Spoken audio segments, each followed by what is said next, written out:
This week on Myths and Legends, there are two stories from Jewish folklore. On the first, we'll see why courtships that include rabbit babysitting and way too much murder maybe aren't destined to be long-lasting. And on the second, it's the dance party that saved the city. The creature this time is B.O.B, a cat that just hates dogs and also sucks their blood, because B.O.B is a vampire.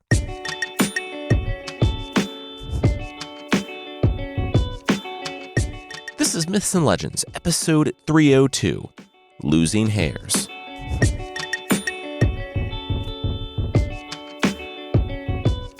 This is a podcast where we tell stories from mythology and folklore. Some are incredibly popular stories you might think you know, but with surprising origins. Others are stories that might be new to you, but are definitely worth a listen. Today, there are two stories from Jewish folklore of things not being quite what they seem. On the first, it's something of a fairy tale. The king has a classic dilemma and an unconventional solution that definitely won't result in way too many murders.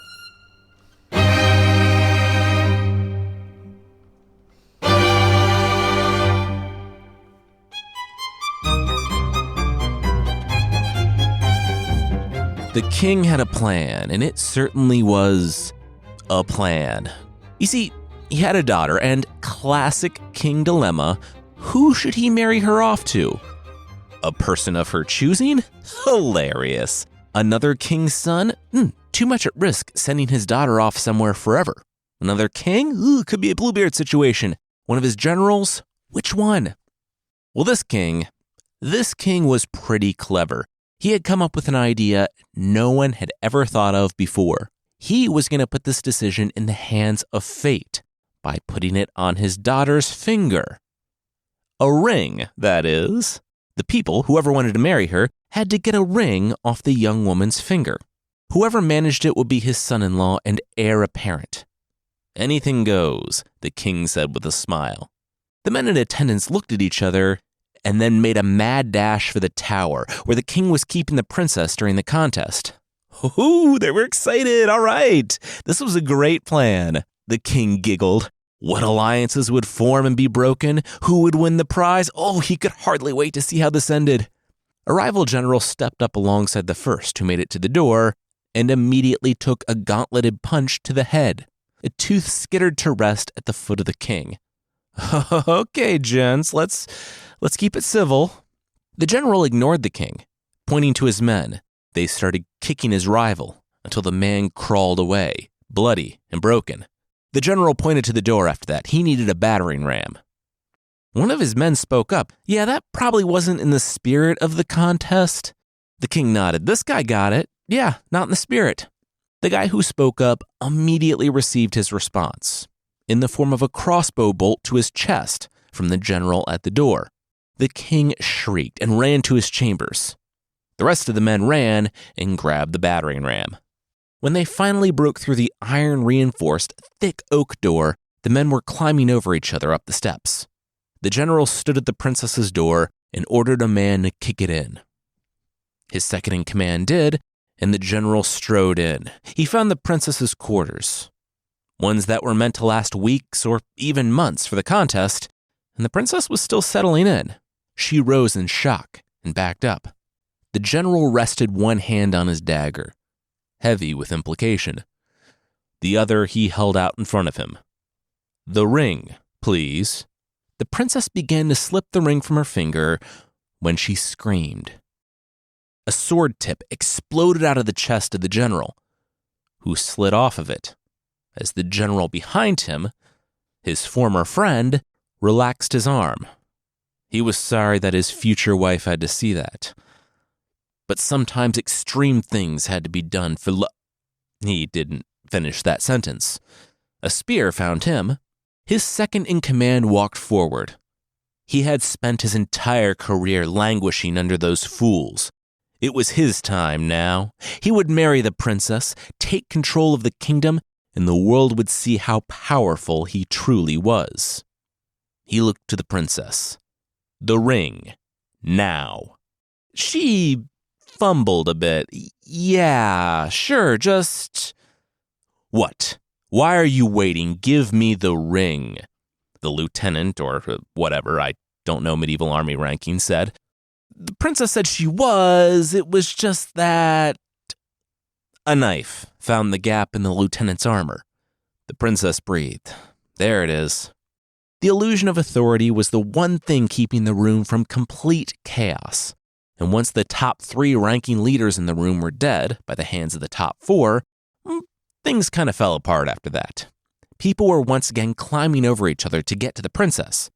But it was a massacre, and the princess fled to the balcony. Soon, those who didn't retreat were dead. And the king's champion, a man who towered over everyone at an early modern period, hulking 5 foot 10 inches tall, covered in the blood of his friends and fellow soldiers, held out his hand. The ring. The princess barely breathed as she pulled her hand away from the edge of the balcony and went to remove the ring. But it was already gone. Her finger was bare. She gasped and looked over the edge. "Hi!" The young man, a local shepherd who happened to be in the city selling some sheep, smiled. He was clinging to the stones on the outside of the wall. He slipped the ring on his pinky finger and moved as fast as he could down the wall.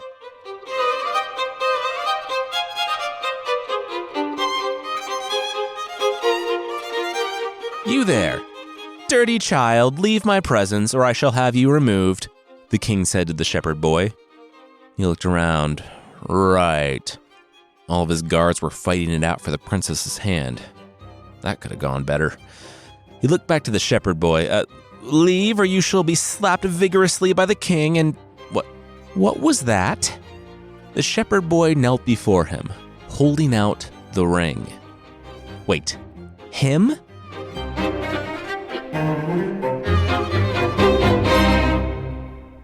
"He's very shabbily dressed," the courtier said. "He's a poor shepherd boy. He wants to marry the princess? Ludicrous." I can hear them. They know I can hear them, right?" the shepherd said. He was standing right there. The king didn't address it. He turned to the courtier. What could they do? He passed the test. Then the king's eyes grew wide. He passed the first test. The courtier said, "What did the king mean, first test?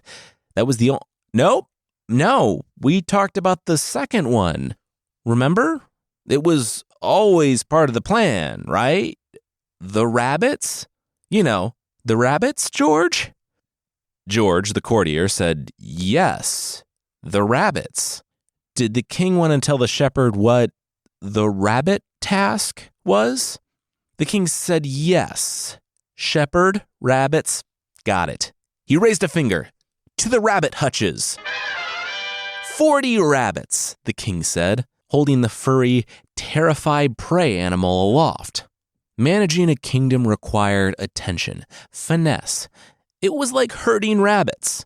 So the shepherd kid was going to herd rabbits. One week, he wanted the shepherd to drive 40 rabbits out into the forest so they could feed and do rabbit stuff and bring them all back to the hutches at night. But beware, the king said. If the shepherd lost one rabbit, he was a dead man. That's impossible, right? The king whispered to his advisor when the pair was walking back to the palace. The courtier replied, "Absolutely, that kid was as good as dead."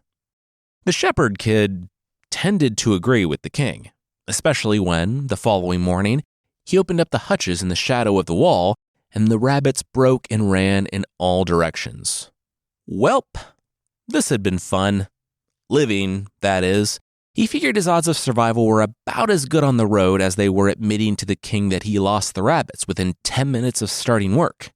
He gathered his things, but as he did so, he noticed something he hadn't before. A carved bit of wood next to his bag. It looked like a tree root, but it had a hole through it. The boy picked it up and blew through it. It was a whistle. Cool. He put it in his pocket, turned, and saw his legion of rabbits. They were standing in the clearing, looking at him. The shepherd did a quick count. 40. They were all there. He paused. Wait. He blew the whistle he found on the forest floor. They inched closer to him. The young man had no idea why there was a whistle that controlled rabbits here in the forest, but as the guy who needed to control rabbits, he was very happy he found it. He started tooting along on the whistle, and the rabbits followed him. They followed him around in circles and then back to their hutches. A fool with a little luck is only half a fool, the shepherd said with a smile. I'm personally not sure about the meaning of that, but whatever. Anyway, as you do when you happen to find a magical whistle in the forest, the shepherd went to work militarizing the rabbits. You'll be the sergeant, the shepherd said to one of the rabbits standing in attention. You're the platoon leader and you're the squad leader. Let's go. And they did. The people who were gathered to watch the shepherd boy fail because they literally had nothing more interesting to watch than an adolescent be executed found something more interesting to watch. An adolescent leading an army of rabbits. He blew the whistle. Fall out. The rabbits scurried to their hutches. The people lost it. Clapping and cheering. They saw people brutally executed all the time, but a trained rabbit platoon? That was quality content.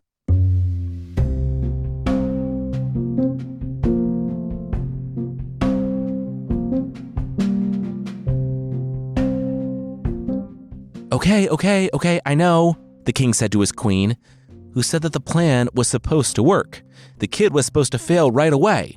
Instead, he had the rabbits walking in formation. Their daughter couldn't marry this dirty little nobody. 4 days had gone by, and the shepherd not only hadn't lost a rabbit, but he was earning the love of the city with his daily demonstrations of rabbit obedience. The king, however, was losing many hares. Okay, all they had to do was get this kid to lose one rabbit. Could they release the hawks? The royal hunter said no can do. The rabbits in formation were confusing and scary to the birds of prey.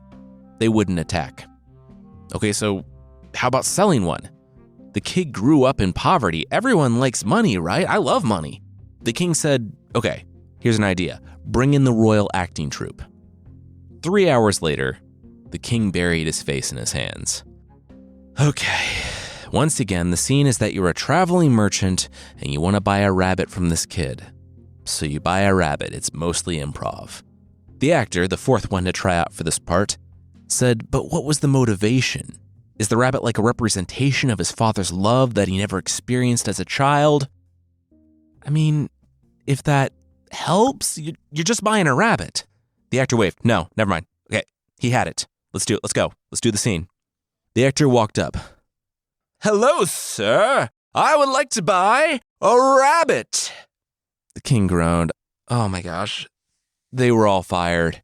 He was just going to do it himself.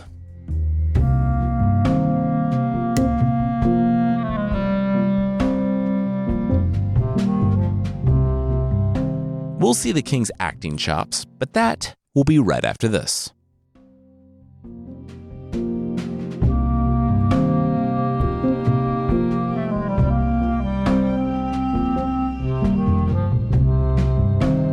Hi, I'd like to buy a rabbit off of you, the king said to the shepherd boy.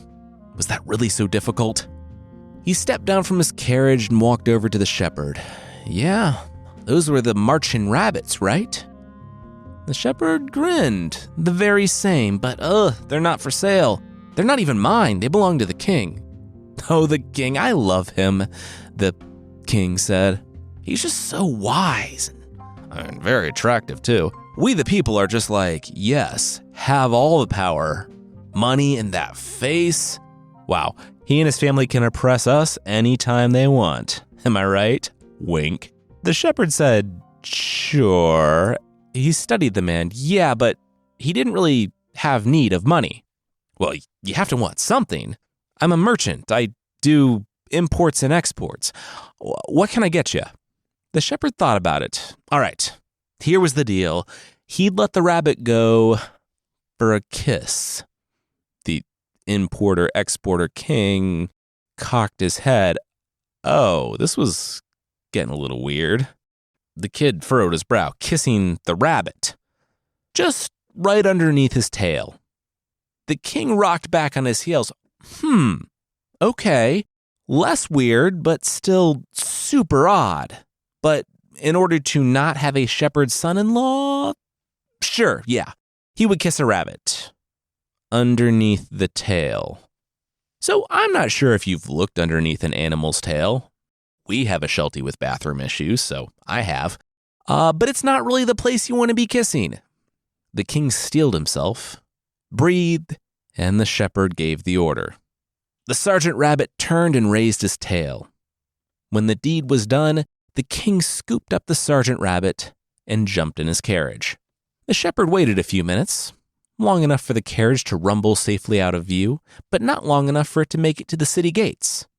Then he blew the whistle. The rabbit twisted and pushed from the king's grip and leapt out the window, running all the way back to the shepherd. The merchant king's carriage rolled back to the clearing, but the rabbits were gone, safely back in their hutches.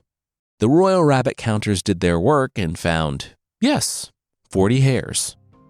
Day 5 was complete.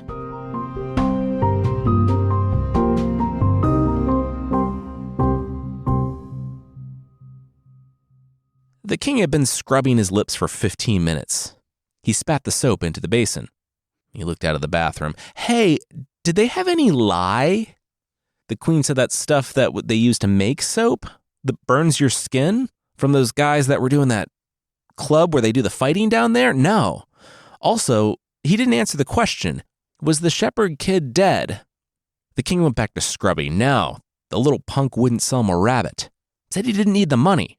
That was technically true, but he did leave out some other details. You know what? I'll do it. Tomorrow, the queen groaned. You want something done right. 24 hours later, the queen, too, was asking if they had any lye. Why? The king grinned. The queen said no reason. It definitely wasn't because, to drive the point home, the shepherd boy had shook his head. No. One barely there peck wasn't good enough. He had needed full contact before he was willing to give away the rabbit. The queen kissed the rabbit a second time. And a second time, a rabbit had run away on the ride back to the city. The king and queen, both having been duped into kissing a rabbit on the place where no one should be kissing a rabbit, but neither wanting to tell the other that that's what happened, independently arrived at the same conclusion. The princess should go get the rabbit from him. He was in love with her, wanted to marry her, and only stood to reason that he would give her a rabbit and wouldn't make her debase herself when doing so. The pair looked at each other, not that either of them had debased themselves. No, not at all. The princess came prepared to her meeting with the shepherd. She had bread and preserves to share with the shepherd, as well as a bottle of brandy to help keep him off his guard. You see, she wanted the shepherd dead as much as her parents did, because you can be a princess forced to marry someone you don't want to marry and apparently still be terrible. She also didn't come in disguise. What was the point of that when he was in love with her? Anyway, when it came down to it, she asked him. She loved rabbits. Could she have one? The shepherd smiled lazily, pretending to really feel the brandy. She wanted a rabbit? Of course she could have a rabbit. She was going to be his wife. She could have the platoon leader there, but only if she kissed him 3 times under his tail.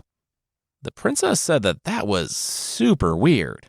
She laughed and reached for the rabbit, but the shepherd blocked her. Oh, no. She needed to kiss it. The princess frowned. Ew. She didn't know what was up with this. It was probably just drunk talk, and she guessed the shepherd had a weird thing about rabbits, but she really didn't want to marry this kid. No one would know, right? Okay. So she did it. She gave the rabbit 3 kisses underneath his tail. When she finished wiping her mouth, actually trying to scrape her lips off with a piece of bark, the shepherd was out, snoring on the blanket. Oh, cool. If she had waited 30 more seconds, she could have just taken the rabbit. Oh well, the guy was so far gone he wouldn't remember this anyway. The princess whistled for her carriage, and when she was far enough away, the shepherd whistled for his rabbit, his brief, fake nap being over. The rabbit once again leapt from the carriage, ran back to the hutches, and when the princess managed to chase it, she found that the count was over. The final day was complete. The shepherd would be marrying the princess.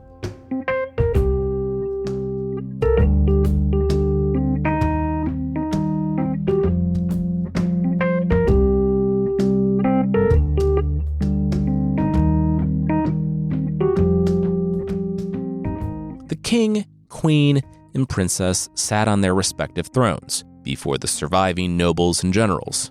It was a feast that celebrated the shepherd winning the hand of the princess.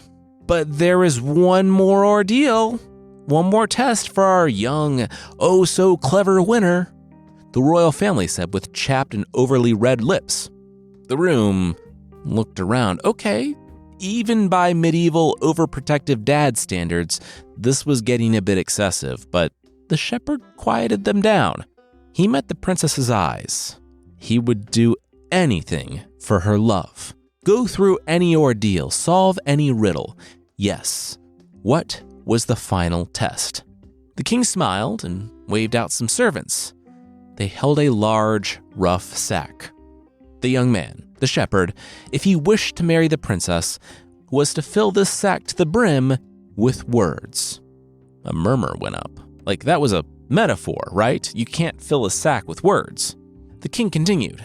If the shepherd failed to do this, his head would be in the sack. The shepherd said, no problem. He never got the chance to go to school, so he didn't learn any of the old stories. But he would fill a sack with the words that only he could say. He would tell the story of his life. He told of how, on the day he was driving his herd to market, he learned of the contest for the princess, how he climbed the tower like the time he had to climb a mountain to rescue a sheep, and how he slipped the ring off her finger when she wasn't looking. He told of the whistle in the forest, and then of the visitors. At the mention of the visitors, the shepherd looked up to the king. Now, he realized that the king needed to test him. If the king couldn't trust him to look after rabbits faithfully, how could he entrust the shepherd with his daughter? So, the king himself had stopped by the forest. The king swallowed hard. Wait. The shepherd said, yeah. He was in the disguise of some importer-exporter merchant nonsense, but the shepherd knew.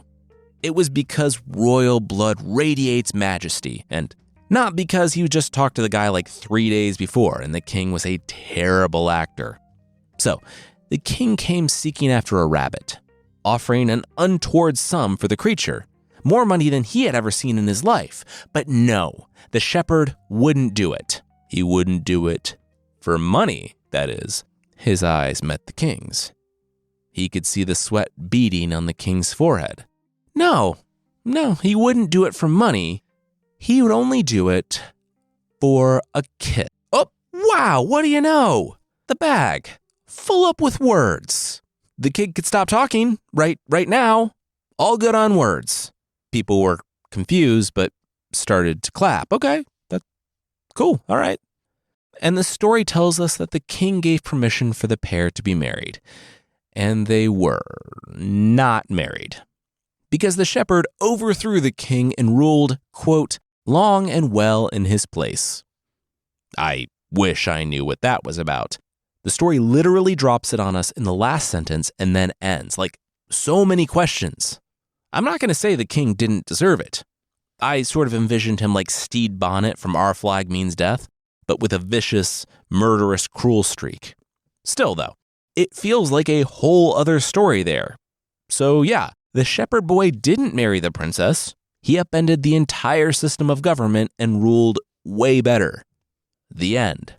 The next story today is one of 80 witches hassling a city, but that will, once again, be right after this.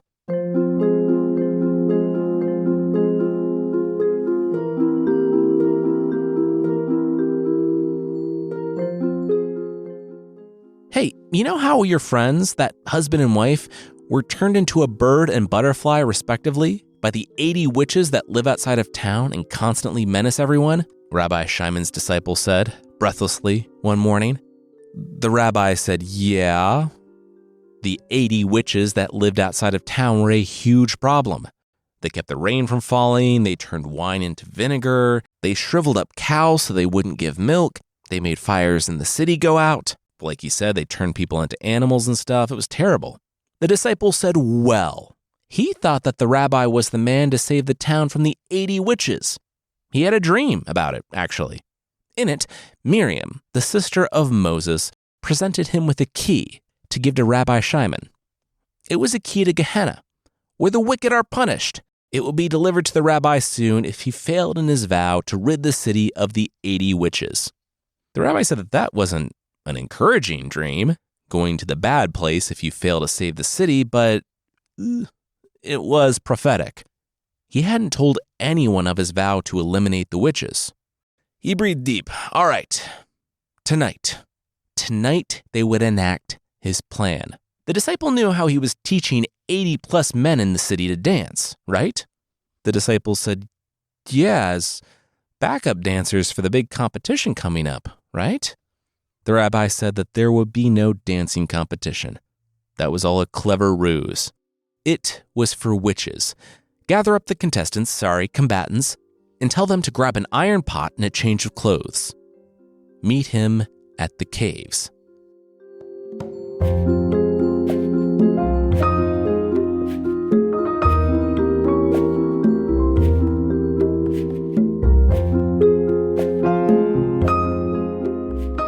Knock, knock, the rabbi said.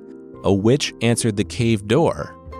Hey yourself. I'm a sorcerer, the rabbi beamed. Cool, we're 80 witches menacing the city. Bye. She started closing the door. The rabbi pleaded, wait, I'll show you my powers if you show me yours. The witches were suspicious. The rabbi said, case in point, even though it was raining outside, look at this, completely dry. The witches looked at him. How did he do that? The rabbi didn't say that he was wearing a poncho up until the moment he stood underneath their overhang. I made myself so small I walked in between the raindrops. The rabbi crossed his arms and grinned. The witches looked at one another. Ooh, good stuff, top-notch sorcery. He might not know, but rain was really bad, basically toxic to witches. All right. What else did he have? How about a dance party? The rabbi held out his hands. The witches wait, what? Yeah, there are 80 of you, right? That's what we keep saying, 80 witches? How about I bring 80 lusty dudes to come dance with you? They'll be dry too. I can conjure them up. The witches were interested. They said, all right. They can meet him halfway here. They invited him inside and conjured up a table of snacks, and the tablecloth slid underneath it. Ooh, reverse magic trick. Subverting expectations, love it, the rabbi said. He said, all right. His turn. Whenever he whistled twice, 80 lusty dudes will come pouring in through that door. Of course, the witches lived in an interconnecting series of caves, so the 80 guys had arrived with the rabbi and were changing into dry clothes the next cave over. The 2 whistles were the signal, and when the rabbi blew, the witches liked what they saw. 80 dry guys coming in and finding a partner. The witches, according to the story, shrieked with delight and started up with some otherworldly music. The rabbi watched, winking at any witches who thanked him for this awesome night. He said absolutely 1, 2, 3, 4. He was glad they approved. This was the start of a beautiful friendship. 7, 8, 1, 2, 3. The rabbi hoped that those weeks of rehearsal paid off as they approached the end of the song. Here it comes. 5, 6, 7, 8, and lift. The 80 guys lifted the 80 witches just like they practiced on all those sacks of flour. All right, guys, keep them up. Keep them there. Keep them off the ground. They're powerless if their feet are off the ground. Everyone, outside into the rain. Go. It wasn't shrieking with delight. It was just regular shrieking when the men poured out the door to the cave, taking the witches into the rain, which, like in The Wizard of Oz, was extremely bad for some folklore witches as well. But they didn't melt. It was like a contrapasso thing, where the punishment fits the crime. Those that used their sorcery to turn wine into vinegar were turned into ripe grapes, ready to be crushed in a wine press themselves. Those that caused the fires to go out burst into flames. Those who stopped the rain were turned into puddles, to be constantly evaporated and rained down on earth for the rest of time. Those who caused the cows to wither and die were turned into grass, which were eaten and turned into cow droppings, only to sprout more grass and, well, circle of life. And those that caused the rabbi's friends to be turned into birds and worms were turned into worms themselves, to be eaten constantly by birds forever. The witch's power over the city was broken, and everything and everyone returned to normal. And that's how the city of Ashkelon was saved, by one epic dance party.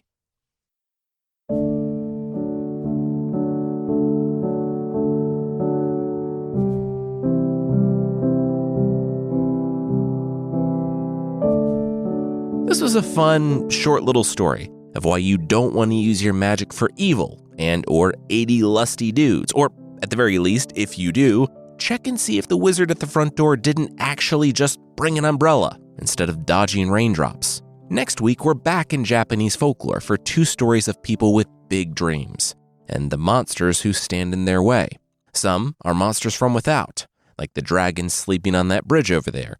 Some, though, are the monsters within.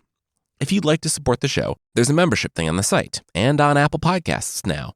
For less than the price of baby arm candles, wax candles that look like baby arms, you can get extra episodes and ad-free versions of the show. Really, these are candles that are shaped like baby arms. And even the people who bought those candles, for some reason, say they're really creepy. Anyway, for a mostly less unnerving experience, check out the member episodes at mythpodcast.com/membership or on Apple Podcasts.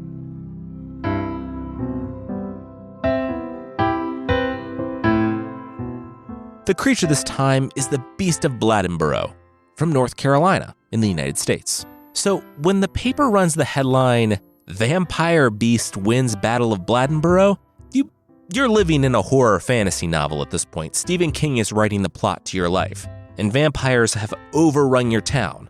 But this headline actually ran in a paper on January 9th, 1954. I posted the article on the site and linked it in the show notes. So this one gets a little gruesome, not for people. The vampire cat only ever approached one human, and she chased him off no problem. But it does get pretty tragic for 8 dogs. Maybe surprisingly, we've received way more emails over our tragic depiction of Gellert in episode 8, saying that we needed warnings because it was so sad, than any depiction of violence against humans on this podcast. It's not even close. Anyway, I'll try to keep the language of these violent dog deaths as playful as possible. Their heads were smushed, and the vampire cat played "Cat Got Your Tongue," but never gave it back. The dogs were also found to be completely exsanguinated. It was all really scary for the town, so much so that Mayor W.G. Fussels put out the call for any and all hunters to come and take out the vampire beast. And they did. According to one book, about 1,000 people arrived in town, over doubling the population in a matter of days.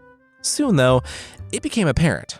A vampire monster that never attacked humans, only sometimes attacked dogs, and one that no one actually saw, was way less dangerous than a bunch of people walking around the woods with loaded weapons, scared and ready to shoot a vampire at the slightest provocation. The article I posted mentions the mayor calling it off, and that most of the people who showed up were local frat boys with guns.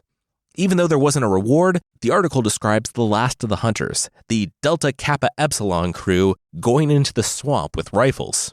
Someone did get a 35-pound bobcat not long after, but the killings continued for a brief time before stopping completely. The vampire cat may have faded, but the beast did not. Because every year, Blattenboro celebrates Beast Fest, including 2022, last year. I linked it in the show notes, so if you find yourself in North Carolina in late October, check out Beast Fest for a cornhole tournament and trunk or treat. All that to celebrate the Beast of Blattenboro, aka Bob.